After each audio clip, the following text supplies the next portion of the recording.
Bismillahirrahmanirrahim. Assalamualaikum warahmatullahi wabarakatuh. Apa kabarnya anak-anak semuanya, sehat? Seperti biasa, berjumpa lagi dengan Bapak pada mata pelajaran biologi. Kali ini dengan kelas 11 pada materi yang akan kita bahas hari ini adalah struktur dan fungsi jaringan pada hewan. Dan ini lanjutan dari sebelumnya, yaitu kita membahas tentang struktur dan fungsi jaringan pada tumbuhan. Nah, kali ini kelanjutannya struktur dan fungsi jaringan pada hewan, ya. Oke, baiklah nanti semuanya, sebelum kita mulai, Bapak ingin menyampaikan kompetensi dasar, indikator maupun tujuan pembelajaran yang akan kita capai pada pembelajaran kali ini. Yang pertama, kompetensi dasarnya dari KD 3.4 dan KD keterampilannya dari 4.4, yaitu menganalisis keterkaitan antara struktur sel pada jaringan hewan dan fungsi organ pada hewan. Di mana ini indikatornya ada 3. Yang pertama adalah menjelaskan struktur jaringan pada hewan, menjelaskan letak dan fungsi jaringan pada hewan, menganalisis keterkaitan antara struktur sel pada jaringan hewan dan fungsi organ pada hewan, ya.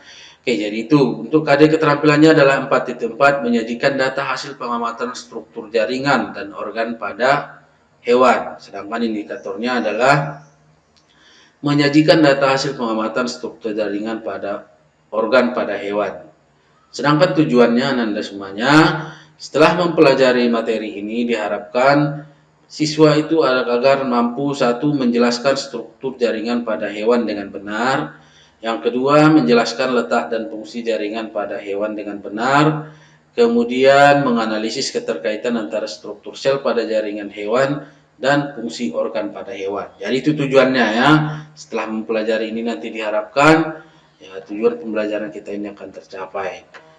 Oke, jadi untuk hari ini kita mulai. Sebelum kita kepada struktur dan fungsi jaringan pada hewan, nah di sebelumnya ini di kelas tingkatan sebelumnya kan di kelas 10 juga sudah kita pelajari mengenai struktur atau tingkat organisasi kehidupan, ya, dimana dimulai dari sel, kemudian ada jaringan, organ, sistem organ, dan seterusnya, organisme atau individu. Dan ini masih ada lagi tingkatannya di bawahnya, kan. Setelah organisme akan ada populasi, komunitas, ekosistem, sampai yang tingkatan tertinggi yaitu bioma atau biosfer, ya. Nah, kalau untuk sel itu sudah kita pelajari pada bab sebelum ini, dan sekarang kita tentang bab tentang jaringan. Jaringan juga sudah kita pelajari pada jaringan pada tumbuhan. Nah, sekarang kita fokus pada jaringan yang terdapat pada hewan, baik itu mengenai struktur maupun fungsinya. Jadi itu nanti yang akan kita pelajari, ya. Oke, lanjut. Nah, di sini terlihat pada tubuh manusia tersusun atas beberapa jaringan. Nah, untuk itulah nanti mulai dari beberapa jenis jaringan yang terdapat di sini akan kita jelaskan, ya. Oke, nah untuk jaringan definisinya dari sebelumnya juga sudah jelas ini. Kalau yang disebut dengan jaringan itu adalah kumpulan sel yang sejenis yang memiliki struktur dan fungsi yang sama untuk membentuk suatu organ. Dimana kan di tingkatan organisasi kehidupannya di atas dari sel jaringan itu ada sel, berarti yang dimaksud dengan jaringan itu adalah kumpulan dari beberapa sel atau dari banyak sel yang memiliki struktur dan fungsi yang sama untuk membentuk suatu organ. Nah, aku ingatkan lagi di tingkat jaringan di bawahnya itu atau tingkatan di atasnya kan ada organ. Nah, kalau organ itu adalah kumpulan dari beberapa jaringan. Oke. Nah, pada hewan, jenis jaringan yang umumnya dimiliki oleh hewan vertebrata atau yang bertulang belakang itu dan manusia, secara umumnya ada 4 macam jaringan yang dimiliki, ya. Yang pertama disebut dengan jaringan epitel, yang kedua jaringan ikat, yang ketiga jaringan otot, dan yang keempat jaringan saraf. Jadi keempat jenis jaringan inilah nanti yang akan kita bahas satu persatu, bagaimanakah strukturnya, bagaimana fungsinya, kemudian di bagian mana dia terdapat pada organ atau pada bagian tubuh kita, ya, baik dia pada vertebrata maupun pada manusia. Jadi ada penggolongannya lagi ini nanti, maka untuk itu kita bahas satu persatu. ada 4 jenis jaringan. Sekali lagi saya sampaikan, jaringan epitel, jaringan ikat, jaringan otot, dan yang terakhir adalah jaringan saraf. Ya. Oke, kita masuk ke bagian pertama, jaringan epitel. Apa itu jaringan epitel? Kalau dalam bahasa umumnya, jaringan epitel itu sering disebut sebagai jaringan pelindung, di mana ada beberapa ciri yang dijelaskan di sini. Yang pertama, jaringan epitel itu adalah jaringan yang melapisi permukaan tubuh, ya, atau seperti yang saya sampaikan tadi, dia melapisi permukaan tubuh sehingga sering disebut sebagai jaringan pelindung. Baik dia permukaan tubuh yang ada di luar maupun nanti organ-organ tubuh kita yang ada di dalam. Sehingga jaringan epitel itu selain dia melapisi permukaan tubuh, juga membatasi rongga tubuh. Oke, nah selanjutnya jaringan epitel. Tadi kan sudah sampaikan bahwa jaringan pelindung ini melapisi tubuh kita, baik dia yang terlihat di luar maupun organ-organ tubuh kita yang terdapat di dalam. Sehingga lapisan epitel yang melapisi lapisan luar tubuh kita sering disebut dengan epitelium, sedangkan yang melapisi rongga-rongga yang terdapat pada tubuh, misalnya pada tenggorokan dan seterusnya, itu sering disebut dengan mesotelium. Sedangkan yang melapisi organ-organ tubuh kita bagian dalam itu disebut dengan endotelium. Jelas mungkin sampai di sini ya. Nah, kita lanjutkan. Jaringan epitel biasanya berkaitan dengan jaringan ikat, ya, yang dihubungkan oleh membran dasar yang terdiri dari 2 komponen. Ada 2 komponennya. Yang pertama adalah lamina basalis, yang kedua lamina reticularis. Nah, apa itu lamina basalis dan lamina reticularis? Nah, sekarang Anda perhatikan gambar ini ya. Oke. Tadi di keterangan disebutkan bahwa jaringan epitel itu berikatan dengan jaringan ikat. Nah, sekarang perhatikan gambar ini yang berwarna merah, di sini ada disebutkan. Nah, epitel itu kan pelindung, jadi dia terdiri dari berikatan dengan jaringan ikat yang dihubungkan oleh membran dasar yang terdiri dari, ini dia yang disebut dengan lamina basalis, kemudian lamina reticularis. Ya. Jaringan epitel itu memiliki fungsi yang pertama adalah melindungi jaringan yang ada di bawahnya dari kerusakan, bisa dari akibat luka dan seterusnya. Kalau dia di luar mungkin kelihatan jelas. Nah, kalau di organ-organ tubuh kita ada bagian dalam juga sama. Jadi jaringan epitel itu yang melindungi organ-organ penting di dalam tubuh kita, itu fungsinya adalah melindungi jaringan yang di bawahnya itu dari kerusakan, atau dari luka, atau dari serangan infeksi dan seterusnya. Ya. Yang kedua, mengangkut zat antar jaringan atau rongga yang dibatasinya. Yang ketiga, jika terdapat pada saluran pencernaan, maka jaringan epitelnya itu akan dapat mengeluarkan enzim. Ya. Enzim, apa itu enzim nanti di selanjutnya itu ada nanti di kelas-kelas sebelumnya itu akan kita pelajari. Nah, oke, selanjutnya jaringan epitel terbagi menjadi 3. Oke, tadi jaringan pertama tadi adalah jaringan pada organ hewan itu ada jaringan epitel. Nah, jadi jaringan epitel itu terbagi menjadi 3. Yang pertama disebut dengan jaringan epitel pipih, yang kedua jaringan epitel silindris, dan yang ketiga adalah jaringan epitel kubus.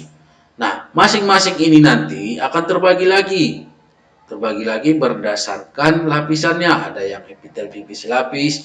Nah, setelah ini akan kita bahas ya.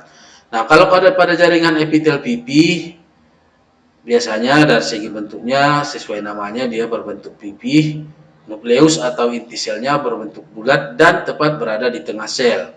Sedangkan kalau dia epitel silindris berbentuk seperti batang, ya, kemudian nukleus atau inti selnya bulat dan berada di dasar sel. Itu perbedaannya dari segi bentuk.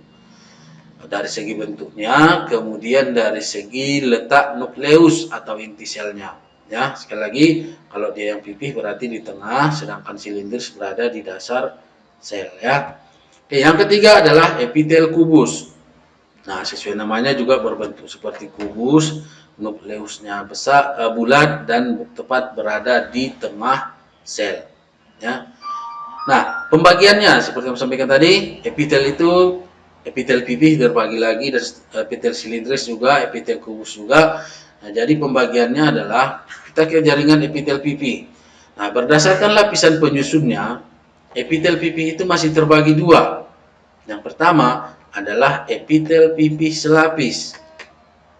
Nah, sesuai namanya, ciri-ciri yang melekat pada epitel pipih selapis adalah lapisannya hanya satu lapis namun tersusun sangat rapat. Fungsinya adalah untuk difusi, osmosis, filtrasi, dan sekresi. Nah, difusi osmosis kan di bab sebelumnya ini sudah kita bahas di awal sekali ketika di kelas 11 ya. Nah, kita sudah belajar sel juga terjadi transport yang terdapat di dalamnya termasuk difusi dan osmosis ya. Kemudian di mana terdapat jaringan epitel pipih selapis ini? Biasanya terdapat pada jaringan epitelium antara lain. Yang pertama adalah pembuluh getah bening atau limfa, pembuluh darah atau pembuluh darah, kemudian selaput pembungkus jantung, paru-paru, ginjal, dan selaput perut. Nah, bisa dilihat ini contohnya salah satunya ya yang terdapat pada selaput perut kalau diamati di bawah mikroskop. Nah, seperti inilah kondisi jaringan epitel pipih selapis yang menyusun yang terdapat di dalamnya. Kemudian yang kedua, setelah jaringan epitel pipih selapis ada jaringan epitel pipih dan berlapis banyak. Jadi kalau tadi selapis, ini kebalikannya yaitu yang berlapis banyak. Nah, sesuai namanya, yang pertama lapisannya banyak dan tersusun sangat rapat, itu ciri-cirinya. Kemudian dari segi fungsinya sama, berfungsi sebagai pelindung. Yang berbeda apa? Yang berbeda adalah letaknya. Nah, kalau dia epitel pipih berlapis banyak, itu terdapat pada rongga mulut, rongga hidung, esofagus, telapak kaki, dan vagina kalau pada perempuannya. Nah, kita ambil contoh ini yang terdapat pada perempuannya, yaitu tersusun atas jaringan epitel berlapis banyak. Oke, paham sampai di sini Anda? Jadi untuk selanjutnya itu tadi pengelompokan jaringan epitel pipih. Nah, yang kedua adalah epitel yang berbentuk silindris. Jadi sama dengan epitel pipih, silindris juga terbagi berdasarkan lapisannya terbagi dua. Pertama adalah epitel silindris lapis, terdiri dari satu lapis sel dan berbentuk silindris. Fungsinya adalah untuk penyerapan nutrisi di usus dan juga untuk proses sekresi ya. Nah, di mana terdapat jaringan epitel silindris lapis? Ini terdapat pada kelenjar pencernaan. Kemudian pada jonjot usus, kantung empedu, lambung, dan usus. Nah, ini pada gambar dilihat, bisa kita lihat pada usus, yaitu kalau dia mati di bawah mikroskop. Nah, inilah jaringan-jaringan penyusunnya, yaitu merupakan jaringan yang berbentuk silindris dan hanya terdiri dari satu lapis sel ya, sehingga itu disebut dengan jaringan epitel silindris selapis. Yang kedua, jaringan epitel silindris dan berlapis banyak ya. Nah, itu sama, yaitu ini lapisannya terdiri dari banyak, fungsinya juga sebagai pelindung dan sekresi. Kemudian letaknya yang berbeda ya. Kalau dia jaringan epitel silindris berlapis banyak, itu terdapat pada laring, faring, trakea, dan kelenjar ludah. Oke, yang kedua. Oke, baik Anda, kita lanjutkan. Yang ketiga adalah jaringan epitel kubus ya. Oke, jadi epitel kubus juga terdiri dari dua kelompok. Yang pertama adalah epitel kubus lapis dan yang kedua adalah epitel kubus berlapis banyak. Nah, untuk epitel kubus lapis ini ada ciri-cirinya. Yang pertama, lapisannya hanya terdiri dari satu lapis sel dan berbentuk kubus.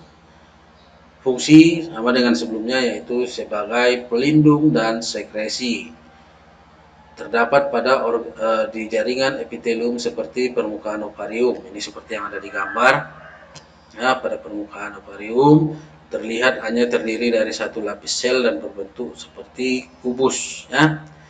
Kemudian juga terdapat selain pada permukaan ovarium juga terdapat pada testis, lensa mata, nefron ginjal, dan kelenjar tiroid.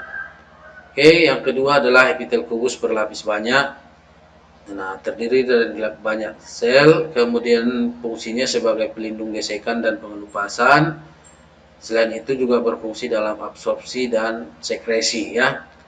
Nah, letaknya di mana? Terdapat pada folikel ovarium, permukaan ovarium, testis, saluran kelenjar minyak, dan kelenjar keringat pada kulit.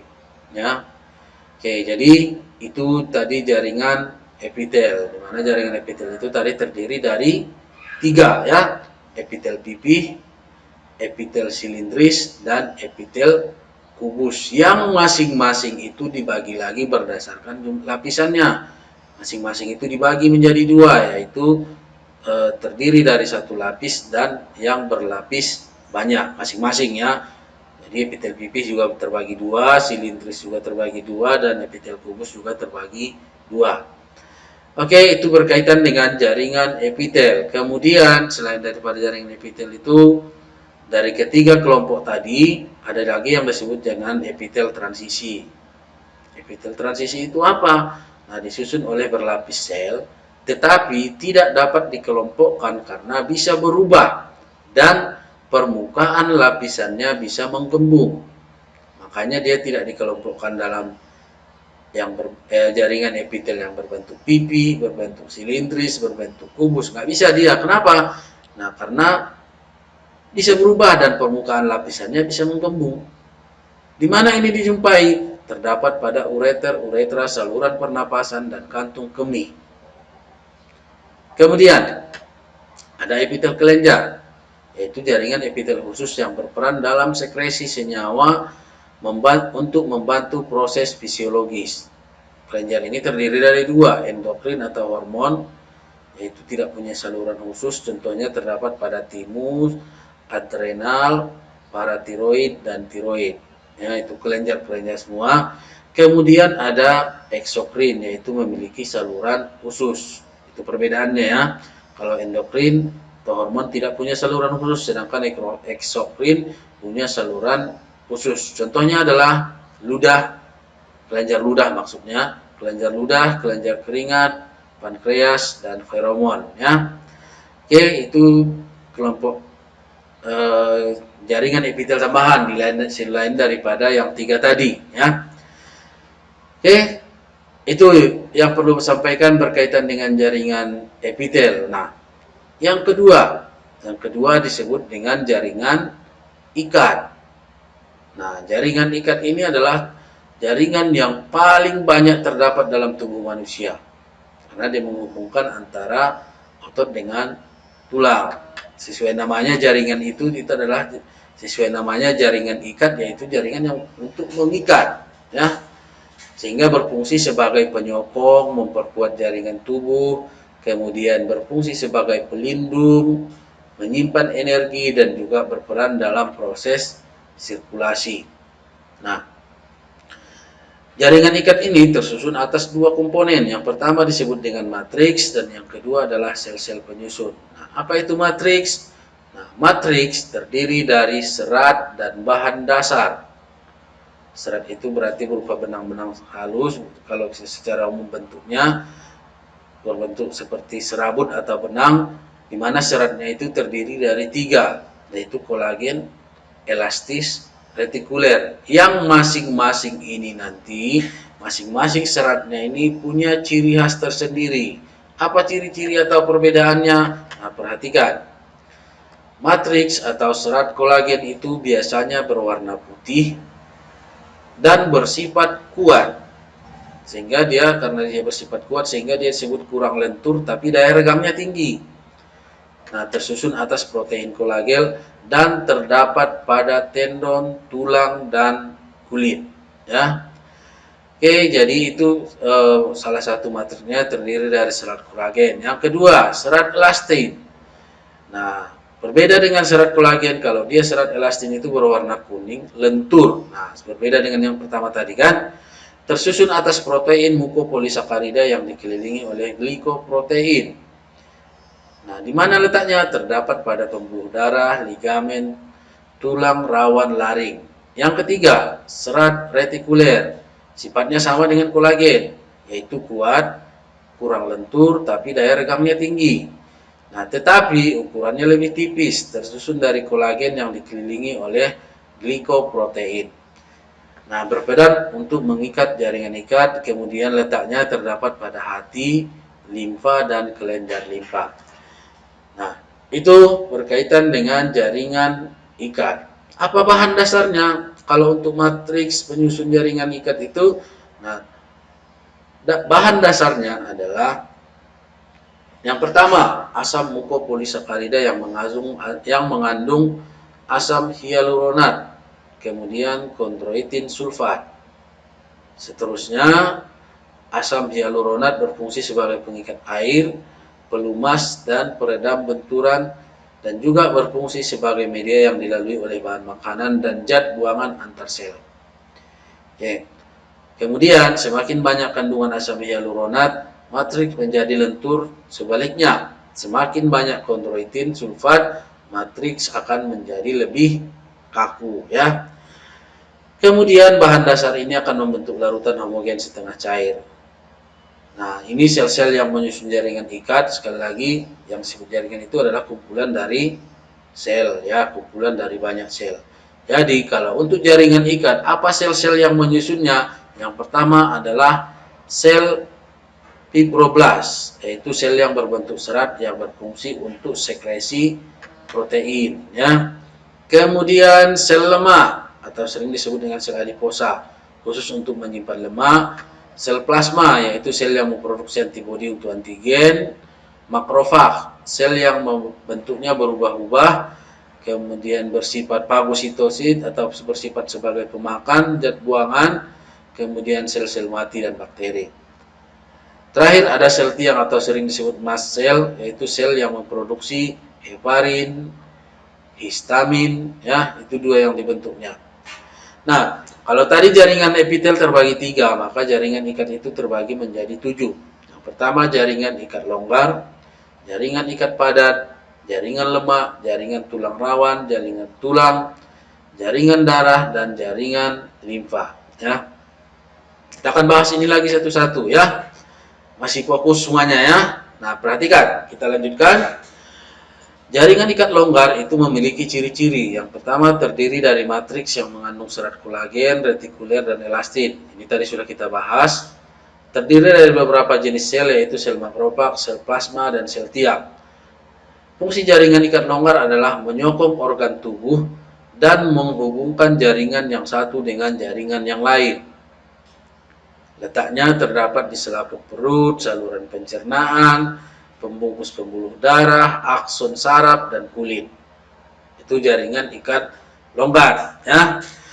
Oke, yang kedua, jaringan ikat padat. Ciri-cirinya adalah didominasi oleh serat kolagen, karena itu sehingga dia tidak bersifat elastis. Kemudian tersusun dari sel-sel fibroblast.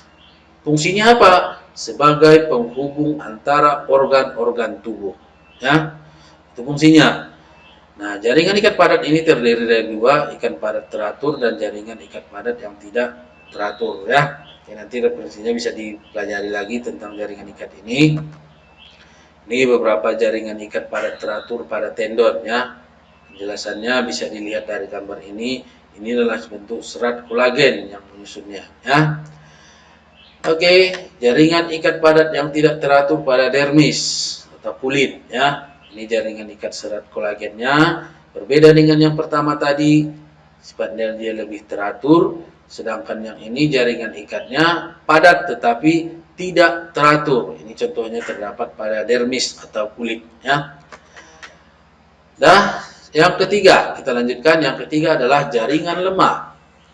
Tersusun dari sel lemak yang tidak membentuk serat atau matriks, kemudian khusus untuk menimbun atau menyimpan lemak. Fungsinya apa? Ini mungkin yang banyak lemak paham ini fungsinya apa, ya.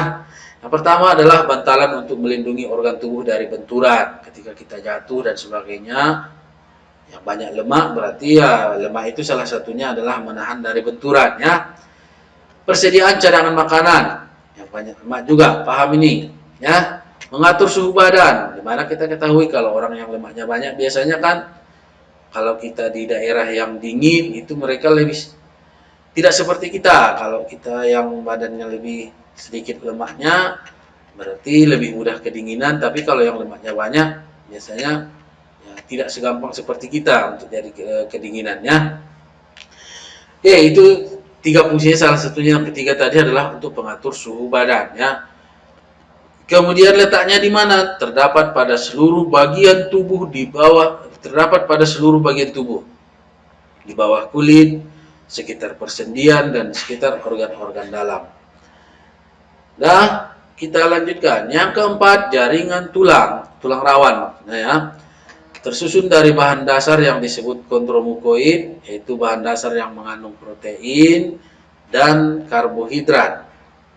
Tersusun dari sel tulang rawan atau kondrosit yang berfungsi sebagai penyusun matriks.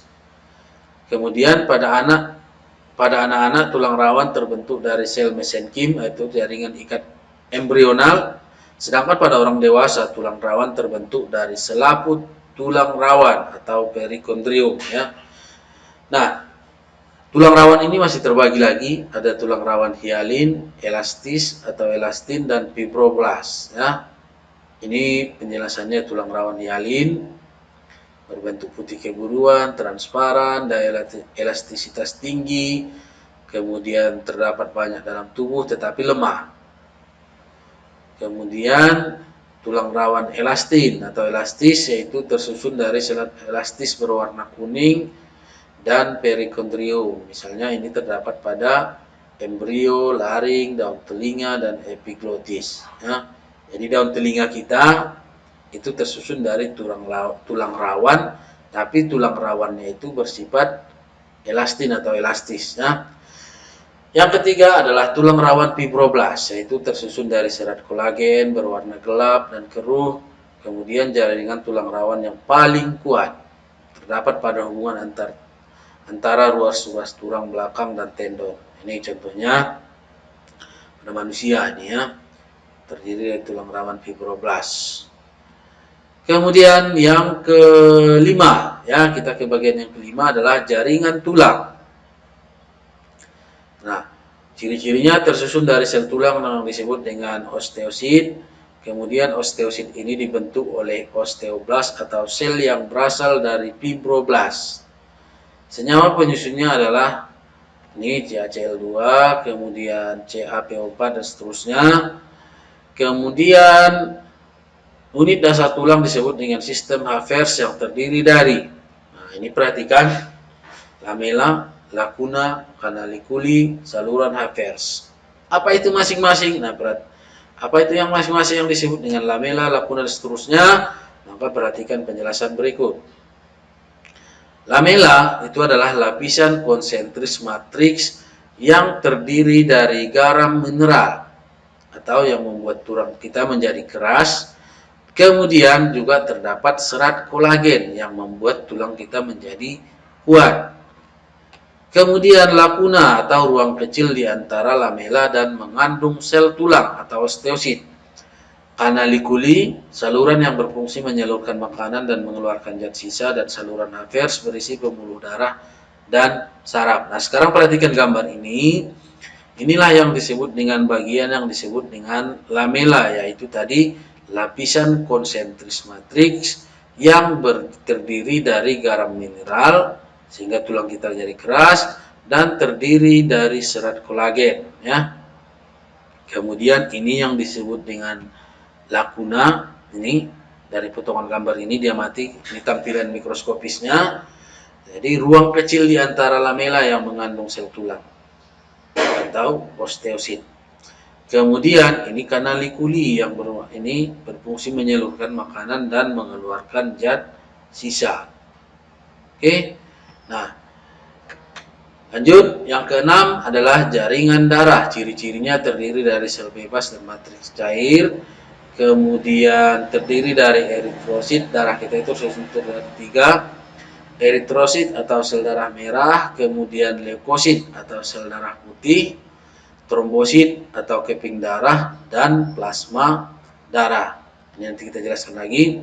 Kemudian jaringan darah berfungsi sebagai pembawa sari-sari makanan, kemudian hormon, oksigen, sisa metabolisme dan juga untuk mencegah terjadinya infeksi ya. Oke, jadi jaringan darah tadi ada 3, eritrosit sel darah merah atau leukosit sel darah putih, trombosit atau keping darah. Nah, perhatikan penjelasannya. Jaringan darah ini yang disebut dengan eritrosit sel darah merah. Ini gambarnya dulu, tunjukkan gambarnya baru nanti penjelasannya. Kemudian leukosit sel darah putih, bukan berarti karena berwarna putih ya. Kemudian trombosit atau keping darah ya. Nah, eritrosit, jelaskan, eritrosit atau sel darah merah berbentuk seperti lempengan yang sifatnya bikonkav. Ini gambarnya ya supaya jelas.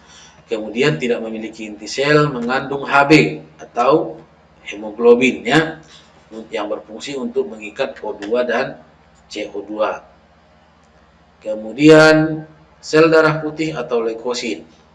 Nah, berbeda dengan sel darah merah. Nah, kalau di leukosit atau sel darah putih memiliki inti sel tetapi tidak mengandung Hb atau hemoglobin. Ya, fungsinya juga berbeda. Nah, kalau di sel darah putih atau leukosit, fungsinya adalah sebagai sistem imunitas atau pertahanan tubuh. Ya. Jadi leukosit itu ada granulosit dan terbagi menjadi 2, granulosit dan agranulosit. Kalau granulosit memiliki protein granula di sitoplasmanya, sedangkan agranulosit tidak memiliki protein granula di sitoplasmanya. Kalau granulosit contohnya neutrofil, eosinofil, basofil, sedangkan agranulosit contohnya adalah limfosit dan monosit. Nah, ini dia penjelasan gambarnya ya. Yang ketiga adalah trombosit atau keping darah, berbentuk seperti lempengan, tidak ada inti sel namun banyak granulanya. Nah, trombosit itu berfungsi dalam proses penghentian keluarnya darah akibat kerusakan pada pembuluh darah, atau ini sering kita kenal dengan istilah membantu proses ketika kita mengalami luka ya, supaya darahnya tidak keluar terlalu banyak. Nah, yang berfungsi di dalamnya, yang berperan di dalamnya itu adalah trombosit atau keping darah. Nah, bagian terakhir selanjutnya, bagian terakhir dari jaringan ikat itu adalah, ini plasma darah, masih plasma darah ini ya. Yang selanjutnya ada plasma darah, bagian cair pada darah, kemudian mengandung protein, merupakan bahan terlarut. Kemudian protein plasmanya terdiri dari albumin, globulin, dan fibrinogen. Nah, ini tadi yang disampaikan. Bagian terakhir dari jaringan ikat itu adalah jaringan limpa atau getah bening. Ya, ciri-cirinya terdiri dari serat retikuler dan sel limfosit makrofag. Terdapat pada timus, kelenjar limpa, tonsil, dan limpa. Limfosit cenderung berkelompok. Kemudian kelompok limfosit disebut dengan nodulus yang bisa kita jumpai di tonsil. Tonsil itu di mana? Terdapat pada bagian lidah ya. Oke, kemudian jadi itu tadi sampai ke bagian kedua. Tadi yang pertama kita sudah bahas tentang jaringan epitel. Kemudian yang kedua adalah jaringan ikat ya. Nah, kembali Bapak ingatkan lagi, review lagi sebelum kita masuk ke bagian yang ketiga tentang jaringan otot ya. Jadi jaringan ikat itu terbagi menjadi 7, mulai dari jaringan ikat longgar, jaringan ikat padat, jaringan lemak, jaringan tulang rawan, apalagi jaringan tulang, jaringan darah, dan yang terakhir adalah jaringan limfa atau getah bening ya. Oke, itu sampai jaringan pengelompokan jaringan yang kedua yang terdapat pada hewan. Kita lanjutkan. Selanjutnya yang ketiga adalah jaringan otot. Nah, jaringan otot tersusun dari sel otot, kemudian merupakan alat gerak aktif. Kemudian gerak terjadi karena mekanisme kontraksi serat kontraktil.